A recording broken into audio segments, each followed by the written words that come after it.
দিন শেষে আওয়ামী লীগের সভানেত্রী বা সাবেক প্রধানমন্ত্রী শেখ হাসিনার এত বড় একটা ভুল হবে তিনি হয়তো এখনো বুঝতে পারেননি, বাট গতকালকের পরে বিষয়টা একদম পরিষ্কার হয়ে গেছে। হয়তো এখন হাই হাই করছেন, আহারে কেন করলাম এত ঝামেলা, যদি এই ঝামেলাগুলো না করতাম তাহলে ডক্টর ইউনূসের মতন একটা ক্যারেক্টার এই মুহূর্তে প্রধান উপদেষ্টা হওয়া।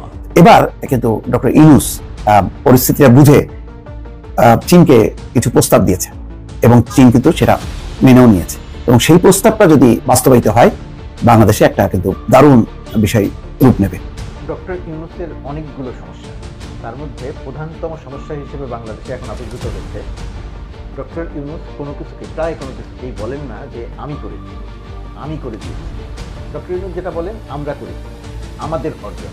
এখন এ যুগের কচি কাচাদের দাদা ভাই রূপে নতুন যার নাম বলা হচ্ছে তিনি আমাদেরই ডিপার্টমেন্টের ছোট ভাই, আইন ডিপার্টমেন্টের ছোট ভাই। তো তার রাজনৈতিক পরিচয় কি, তিনি কি শিবিরের লোক নাকি শুধুই সামান্য? তো যদি শিবিরের লোক হয়ে থাকে তিনি বা অন্যান্য যারা যদি হয়ে থাকেন, তাহলে স্পষ্টতই বলতে হবে যে শিবিরের এখানে যে কৌশল, সেই কৌশলটি সাধারণ কৌশল ছিল না, এই কৌশলের মান অনেক ঊর্ধ্বস্তর। প্রিয় দর্শক, নতুন একটি তথ্য, এই তথ্যটি উপস্থাপন করেছেন ঢাকা বিশ্ববিদ্যালয়ের ছাত্র শিবিরের সেক্রেটারি ফরহাদ। সম্মানিত দর্শক, আসসালামু আলাইকুম। নতুন একটা নিউজ ভিডিওতে জানাচ্ছি আপনাদের স্বাগতম। এইমাত্র পাওয়া তাজা এবং গরম খবর, জামায়াত এবং বিএনপিকে সুসংবাদ জানিয়ে দিলেন ডক্টর ইউনূস। হঠাৎ এত বড় সুসংবাদ কেন বিএনপি এবং জামায়াতকে? আজকের এই ভিডিওতে আপনারা বিস্তারিতর মাধ্যমে সব কিছু দেখতে পারবেন। সেই সাথে আজকের এই ভিডিওতে আপনারা দেখতে পারবেন 5টি সেরা পাওয়ার দিয়েছে জো বাইডেন ডক্টর ইউনূসকে। কি সেই পাওয়ারগুলো, কোন কোন কাজে সেই পাওয়ারগুলো কাজে লাগাতে পারবে, আজকের এই ভিডিওতে আপনারা সম্পূর্ণ বিস্তারিতর মাধ্যমে সব কিছু দেখতে পারবেন। সেই সাথে দেখতে পারবেন আওয়ামী লীগকে সারা জীবনের জন্য নিষিদ্ধ করা হয়েছে, খাতা কলমে এবং মুখে সব কিছু থেকেই আওয়ামী লীগকে নিষিদ্ধ করা হয়েছে। উপদেষ্টা নাহিদ এই কথাটি বলেছে এবং বিএনপির বড় একটি নেতা এনা এই কথাটি বলেছে। আজকের এই ভিডিওতে চাঞ্চল্যকর ভিডিওগুলো দেখতে পারেন বিস্তারিতর মাধ্যমে। বেশি কথা না বলে আপনাদের বিস্তারিত ভিডিওতে নিয়ে যাবো। বিস্তারিত ভিডিওটি দেখার আগে একটা রিকোয়েস্ট, যারা এরকম নিউজ ভিডিও পেতে পছন্দ করেন তারা অবশ্যই এই চ্যানেলটি ফলো দিয়ে আমাদের সাথেই থাকতে পারেন। প্রিয় দর্শক বন্ধুরা, চলুন তাহলে এই ভিডিওতে একটি লাইক দিয়ে বিস্তারিত ভিডিওগুলো মোবাইলের স্ক্রিন থেকে ধারাবাহিকভাবে একের পর এক দেখে আসি। আওয়ামী লীগের সভানেত্রী বা সাবেক প্রধানমন্ত্রী শেখ হাসিনার এত বড় একটা ভুল হবে তিনি হয়তো এখনো বুঝতে পারেননি, বাট গতকালকের পরে বিষয়টা একদম পরিষ্কার হয়ে গেছে। হয়তো এখন হাই হাই করছেন, আহারে কেন করলাম এত ঝামেলা, যদি এই ঝামেলাগুলো না করতাম তাহলে ডক্টর ইউনূসের মতন একটা ক্যারেক্টার এই মুহূর্তে প্রধান উপদেষ্টা হওয়া।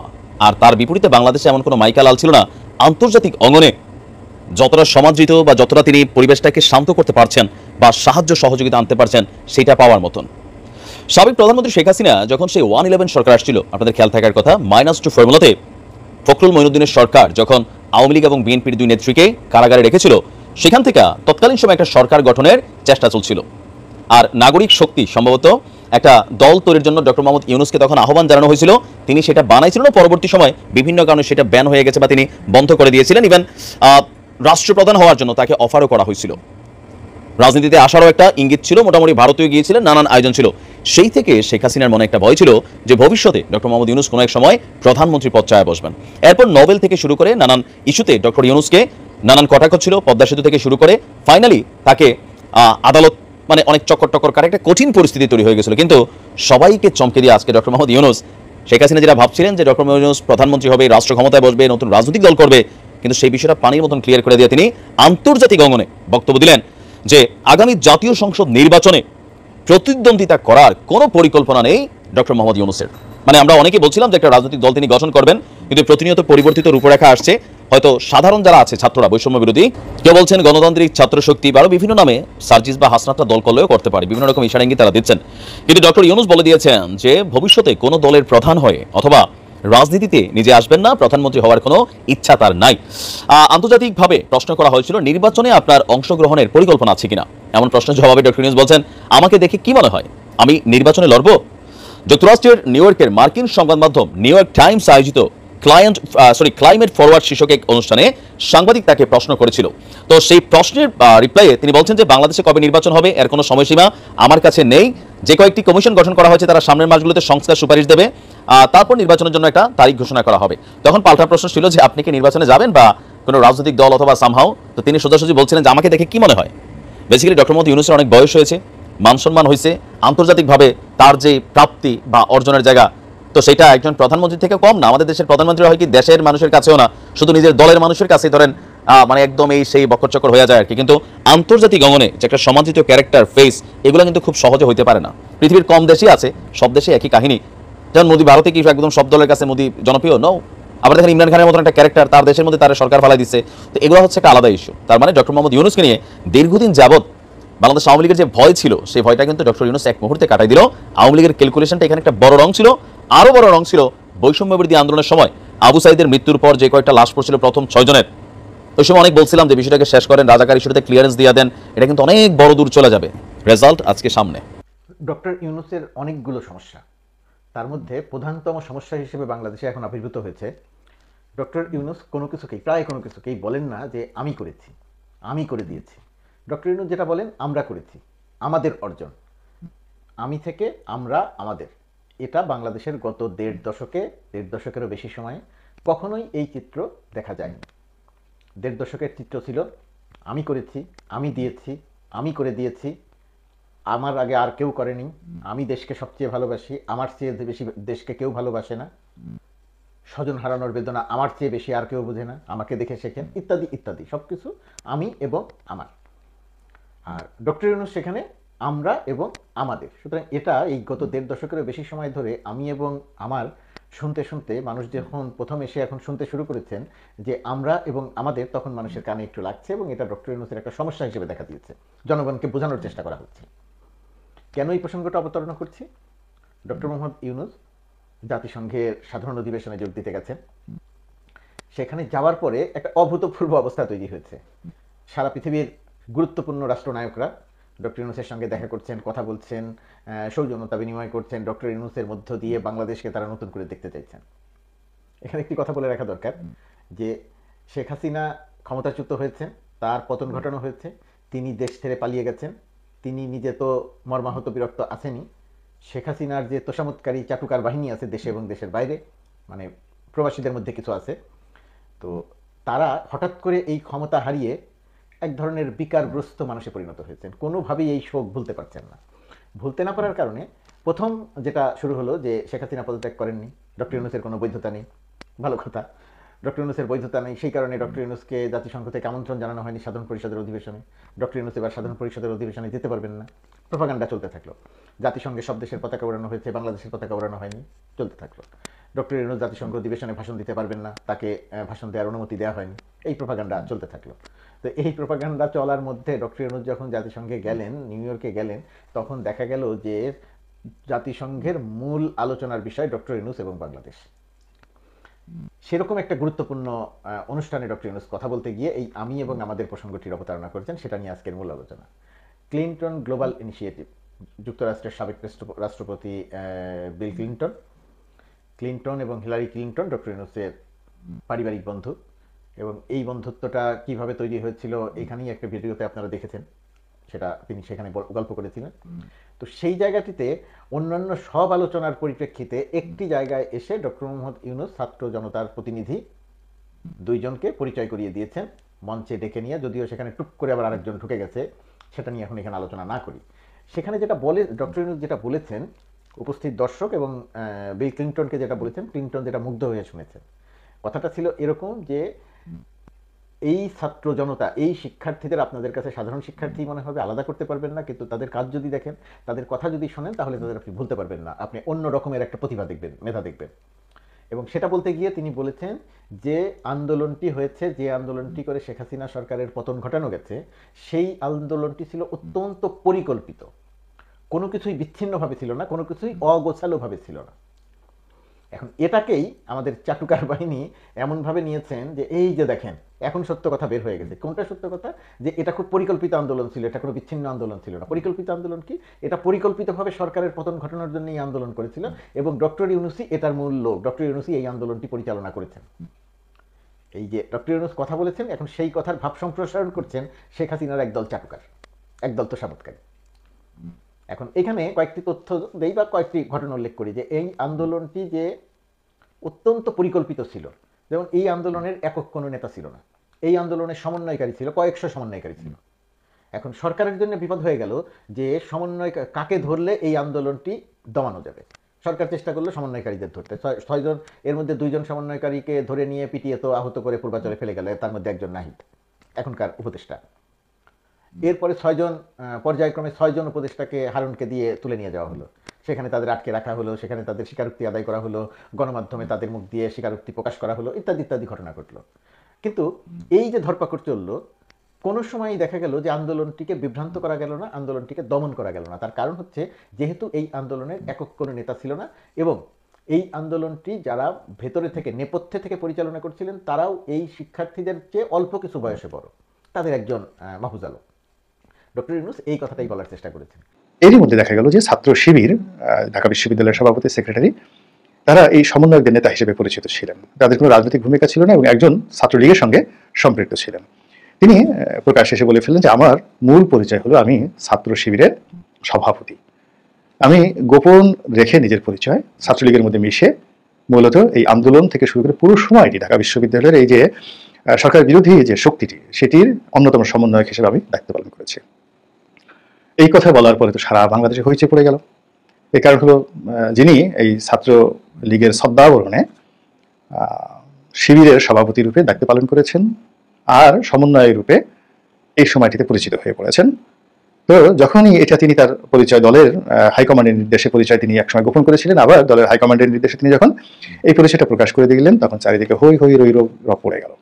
অনেকে বলার চেষ্টা করলো যে শিবির কাজটা করলো কি? তারা একদিকে কোরআন শরীফ পড়ে, আল্লাহ রাসূলের কথা বলে, আবার পরিচয় গোপন করে, এটা তো এক ধরনের মুনাফিকি, গুনার কাজ।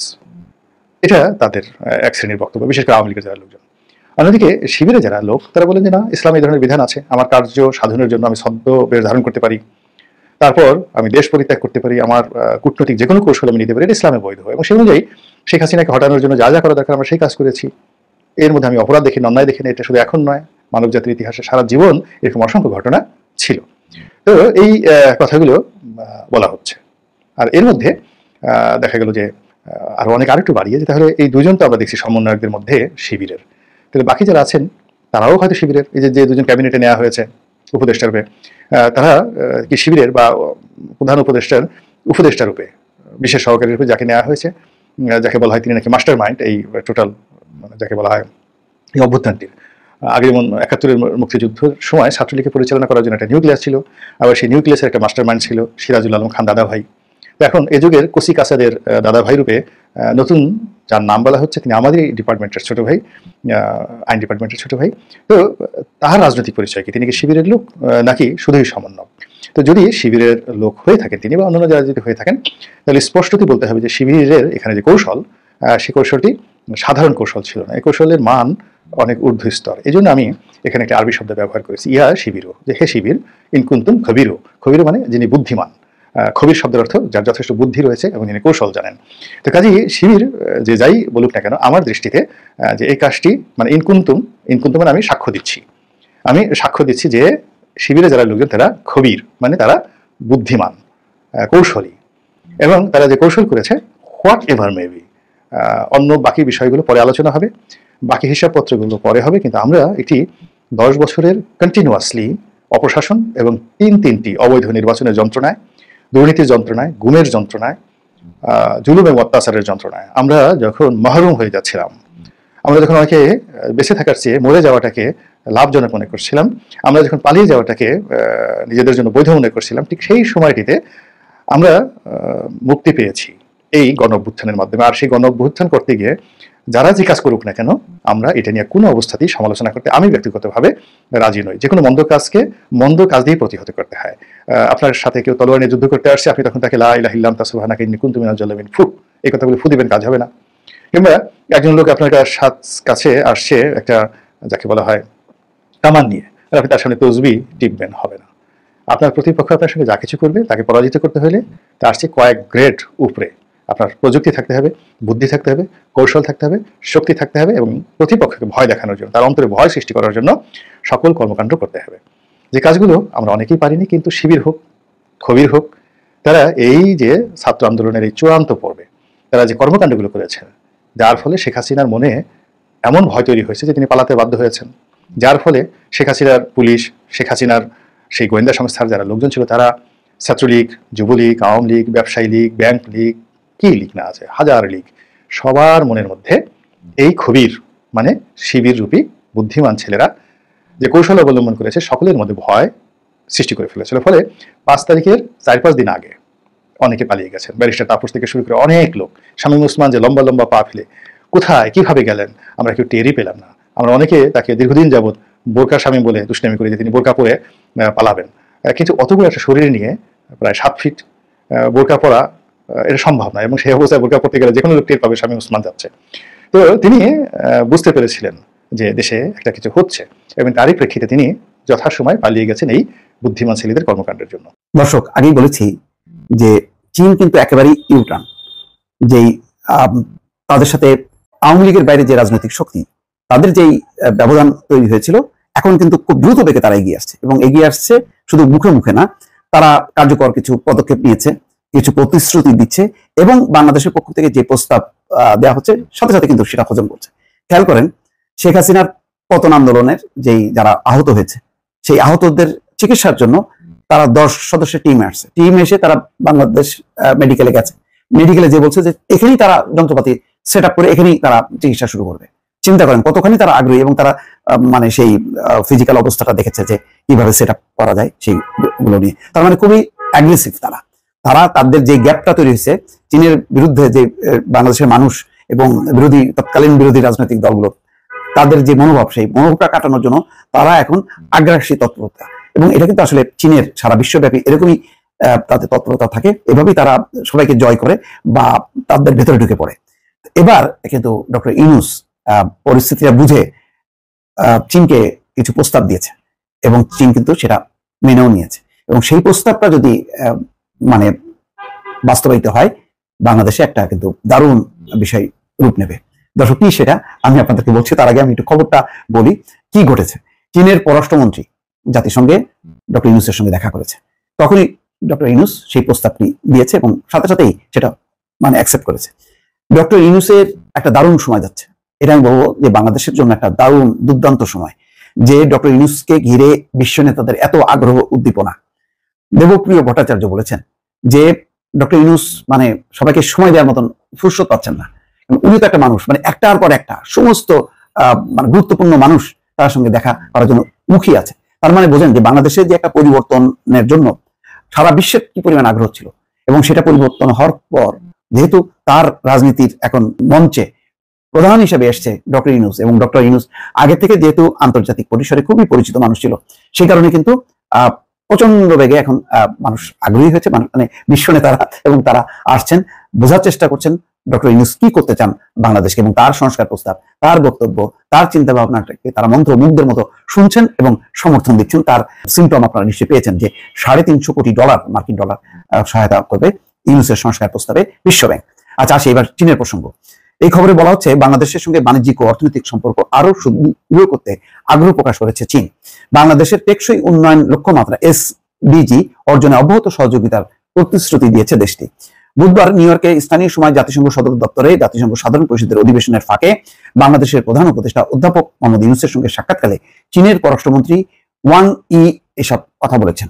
চীনের পররাষ্ট্রমন্ত্রী জানিয়েছেন, এবার আসল কথাটা আসি, ডক্টর ইউনূসের আহ্বানে সাড়া দিয়ে চীনা সোলার প্যানেল প্রস্তুতকারকরা বাংলাদেশে কারখানা স্থাপনে আগ্রহী। চীন সরকার বিষয়টি অত্যন্ত গুরুত্ব সহকারে দেখছে। তাহলে কি চীনা সোলার প্যানেল, বাংলাদেশের মূল সংকট কি এখন জ্বালানি সংকট, সেই সংকট সমাধানে সোলার প্যানেল প্রস্তুতকারকরা যদি বাংলাদেশে কারখানা স্থাপন করে, তাহলে এই কত দ্রুত বেগে বাংলাদেশের এই জ্বালানি ঘাটতি মানে পূরণ হবে, এটা কল্পনা করেছেন? ঠিক সেই প্রস্তাবটি ডক্টর ইউনূস কিন্তু চীনকে দিয়েছে, এবং চীন সেটা অ্যাকসেপ্ট করেছে। গত মাসে ঢাকায় চীনের রাষ্ট্রদূত ডক্টর ইউনূসের সঙ্গে সৌজন্য সাক্ষাৎ করতে এলে তিনি চীনের সোলার প্যানেল প্রস্তুতকারকদের বাংলাদেশে বিনিয়োগের আহ্বান জানান। বাংলাদেশের সোলার প্যানেলে চীনা বিনিয়োগ এলে সেটি আমাদের বিদেশি বিনিয়োগের ক্ষেত্রে মাইল ফলক হবে বলে তিনি বলেছেন। তো সাক্ষাৎকালে চীনের পররাষ্ট্রমন্ত্রী অধ্যাপক ইউনূসকে চীনের জনগণের পুরনো বন্ধু উল্লেখ করেন, এবং তাকে অন্তর্বর্তীকালীন সরকারের নেতৃত্ব গ্রহণের জন্য অভিনন্দন জানান। দেখেন, সেই চীনা রাষ্ট্রদূতকে বলেছে, চীনের রাষ্ট্রদূত সেটা চীনকে বলেছে, এবং পররাষ্ট্রমন্ত্রী যখন চীনের পররাষ্ট্রমন্ত্রী সাক্ষাৎ করতে এসেছেন, ডক্টর ইউনূস কিন্তু আবার সেই কথাটা পুনর্ব্যক্ত করেছেন, এবং সাথে সাথে রেসপন্স করেছে চীনের পররাষ্ট্রমন্ত্রী। তার মানে এই দেখা সাক্ষাৎগুলো ওই শুধু ফটো সেশন না, এটা কার্যকর পদক্ষেপ, এবং প্রতিটা দেখেন খালি হাতে কিন্তু আসছে। মুহূর্তে আমরা বলেছি যে তার রাজনীতি করার সুযোগ নেই, তা আওয়ামী লীগ দল হিসেবে যেহেতু তার রাজনীতি করার সুযোগ নেই, তার আদর্শ প্রচারণা করার আসলে সুযোগ নেই। তো সেই জায়গা থেকেই না, সেটি আপনাদের সিদ্ধান্ত। আওয়ামী লীগ যেমন মানে তার সরকারের নির্বাহী সিদ্ধান্তে সে জামাত ইসলামের রাজনীতি নিষিদ্ধ করেছিল, আপনারাও সেটি করতে পারেন, কিন্তু সেটা আপনার মুখে বলছেন কেন আওয়ামী লীগের রাজনীতি নিষিদ্ধ ঘোষণা করেন? এটা আপনার মুখের কথা তো এটি কেমন কেমন মনে হয় যে এটি মানে একটা প্রত্যেকটা জিনিসের একটা আছে না, আপনি তো নিষিদ্ধ করতেই পারেন ইচ্ছা করলে। সেটি কি আপনি ট্রাই করেছেন? করছেন আপনারা? যে আপনি বলছেন যে আওয়ামী লীগ রাজনীতি করতে পারবে না, কিন্তু সেটি আপনারা রাষ্ট্রীয়ভাবে সিদ্ধান্ত নেন, সরকারিভাবে সিদ্ধান্ত নেন যে আওয়ামী লীগ রাজনীতি করতে পারবে না। Wasn't it better? মানে না, আমরা তো সেটি সরকারের জায়গা থেকে এককভাবে সিদ্ধান্ত নিতে চাই না। আমরা কথাটি বলছি, আমরা এখন যে কোনো সিদ্ধান্ত বা এই ধরনের জাতীয় সিদ্ধান্তের ক্ষেত্রে রাজনৈতিক ঐক্যমতকে সবচেয়ে গুরুত্ব দিচ্ছি। ফলে রাজনৈতিক অন্যান্য দলগুলোরও এই বিষয়ে মতামতের প্রয়োজন আছে। তো সার্বিকভাবে আমরা রাজনৈতিক ঐক্যমত হলে এই বিষয়ে সিদ্ধান্ত নিতে পারি, কিন্তু একটা বিচার প্রক্রিয়া অবশ্যই চলছে এবং এই বিচার প্রক্রিয়ার মধ্যেই আসলে এই বিষয়ে একটা সিদ্ধান্ত হবে এবং আমরা রাজনৈতিকভাবে একটা ঐক্যমতে পৌঁছাতে পারবো আশা করি।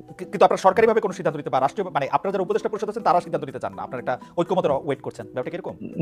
জি অবশ্যই। আমরা ঐক্যমত হয়েছে এটা আপনারা কি করে বুঝবেন? মানে এনি ভাই যদি বলে আওয়ামী লীগ নিষিদ্ধ করে তৈরি করে দিবেন? না, আমরা যদি সেই রাজনৈতিক ঐক্যমতে পৌঁছাতে পারি, এখানে বিএনপি রয়েছে, জামাত রয়েছে, নাগরিক সমাজ রয়েছে, মানে আওয়ামী লীগ ছাড়া বাকি সবাই যারা রয়েছে, আওয়ামী লীগ ছাড়া বাকি যারা। জি অবশ্যই। আচ্ছা ঠিক আছে, আমি তো এনিভাই জানতে চাই, এনিভাই অন্তর্বর্তী সরকারের মেয়াদ শুরু থেকেই জানতে চাইছে বিএনপি, আপনারা দীর্ঘ সময় দিতে রাজি নন, আপনারা কি জানি একটা যৌক্তিক সময়ের কথা বলছেন, সবশেষ সেনাপ্রধান রয়টার্সকে বলেছেন নির্বাচনের জন্য সময় সর্বোচ্চ 18 মাস নেওয়া হতে পারে, 18 মাস বিএনপির কাছে গ্রহণযোগ্য কিনা সে বিষয়ে আপনার কাছে একটু জানতে চাই। আপনারা সময় দিতে চান না কেন? অনেকগুলি সংস্কার তো এই সরকারকে করতে হবে, নাকি আপনারা চান যেভাবে আওয়ামী লীগ সরকার গিয়েছে এখন কোনো মতে নির্বাচন দিবে, আপনারা এসে আসলে ক্ষমতায় নিয়ে বাকি সব কাজ করবেন, আপনাদেরকে চাওয়াটা সেরকমই কিনা? মানে কোনো সংস্কার আপনারা চান না, আপনারা যা ক্ষমতা দিতে চান? আপনার এই প্রশ্নের উত্তর দেওয়ার আগে একটু অ্যাড করছি আগের প্রশ্নের, যেটা নাইস সাহেবকে আপনি বলার চেষ্টা করেছেন। দুইটা পার্ট একসঙ্গে আপনি দুইটার উত্তরই পাচ্ছেন। সেটা হলো যারা ফ্যাসিস্ট, যারা গুমের সঙ্গে জড়িত ছিল, খুনের সঙ্গে জড়িত ছিল, মামলা হামলা দুর্নীতি পাচারের সঙ্গে জড়িত ছিল, লুটতরাজের সঙ্গে জড়িত ছিল, তাদের বিচার করতে হবে একটা পার্টে, এবং এই সরকারের কাছে মানুষের সর্বপ্রথম দাবি হলো বিচার করা। আপনি এর নেতৃত্বে খুনি হাসিনা ছিল, কি পরিমাণ খুন করেছে দিবালকের মতো সত্য। সুতরাং এই বিচার হলো আগে। পাশাপাশি আপনি যে ফ্যাসিজমের কথা বললেন, এই ফ্যাসিজম বিগত বছরগুলোতে দেশের প্রতিষ্ঠানকে লোকে কিভাবে ধ্বংস করেছে, কিভাবে এই দেশে একটা নতুন আমি শুধু এই কথাই বলছি যে আপনার তো বিচারের দাবিটা করার জন্য, বিচারটা করার জন্য তো সময় লাগবে, আপনার শুরু থেকেই তো এই সরকার কেন না সময় লাগবে না, আমি তো বলি নাই যে আমি 3 মাসের মধ্যেই নির্বাচন দিতে হবে, আমি তো বলি নাই একেবারে 7 মাসের মধ্যেই নির্বাচন দিতে হবে। ওনারা বলছেন যে আমরা একটা কথা বলছি যৌক্তিক সময়ের মধ্যে, এবং এই যৌক্তিক সময়ের মধ্যে ওনারা 6টা সংস্কারের যে কমিশন গঠন করেছেন সেগুলো সংস্কার করবেন, কিন্তু সেই সংস্কারটা যদি দ্রুত সময় হয় এবং যদি ভোটারের কাজ এট এ টাইম চলতে থাকে, কারণ দেশ তো একটা বিশাল দেশ, এই দেশের অনেকগুলা প্রশাসনিক ইনস্টিটিউট আছে, যার যার কাজ শেষে করবে, একসঙ্গে কিন্তু অনেকগুলো কাজ হতে পারে। একদিকে বিচারের কাজ চলবে, একদিকে বাংলাদেশ গড়ার জন্য নতুন করে যে সংস্কারের কাজ সেগুলো করবে, আরেকদিকে আপনি আজকে বলছেন যে গতকালকে বলছেন যে ভোটার সম্পন্ন করবেন, সেগুলো তো একই প্রক্রিয়া। এই প্রক্রিয়াকে সম্পূর্ণ করে যৌক্তিক সময়ের মধ্যে আপনি কিন্তু খুব সহজে একটা নির্বাচন করতে পারেন। সুতরাং আপনি ক্ষমতা থাকলে আপনি যৌক্তিক সময় কতটা মনে করতেন? আমি যৌক্তিক সময়টা তো আসলে আমার কাছে মনে হয় যে আপনি যে কাজগুলি কথা বলেছেন, আপনি যদি সংস্কারের কথা বলেন, আপনি যদি বিচারের কথা বলেন, ওদের অন্তত 5 বছর লাগা উচিত এগুলি করতে। না কেন 5 বছর লাগবে? কতদিন? আমার তো মনে হয় না, কারণ ওনারা তো আমাদের প্রফেসর ডক্টর মোহাম্মদ ইউনূস তো নিজেই 3 মাসের কথা বললেন, তো 3 মাসের জায়গায় 6 মাস হতে পারে। উনি তো নিজেই বললেন যে অক্টোবরের 1 তারিখ থেকে সংস্কারের কাজ চলবে 3 মাস, বলেন নাই?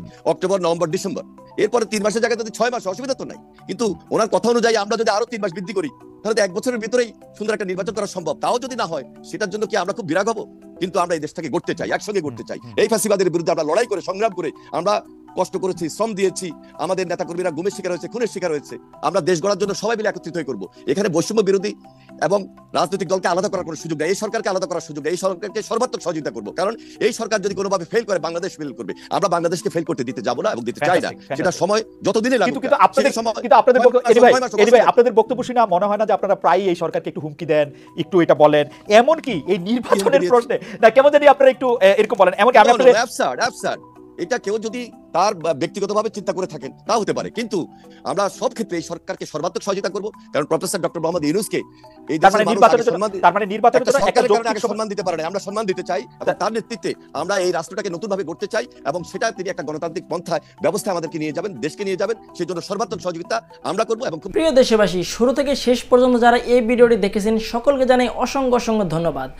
যারা এরকম নিউজ ভিডিও পেতে পছন্দ করেন তারা অবশ্যই এই চ্যানেলটি সাবস্ক্রাইব করে পাশে থাকা বেল আইকনটি বাজিয়ে দিবেন। যারা এখন এই ভিডিওটি শেয়ার করেননি, এই ভিডিওটি দ্রুত শেয়ার করে সকলকে দেখার সুযোগ করে দিন। আজকের মতন এই পর্যন্ত, দেখা হচ্ছে পরবর্তী কোনো ভিডিও নিয়ে ইনশাল্লাহ।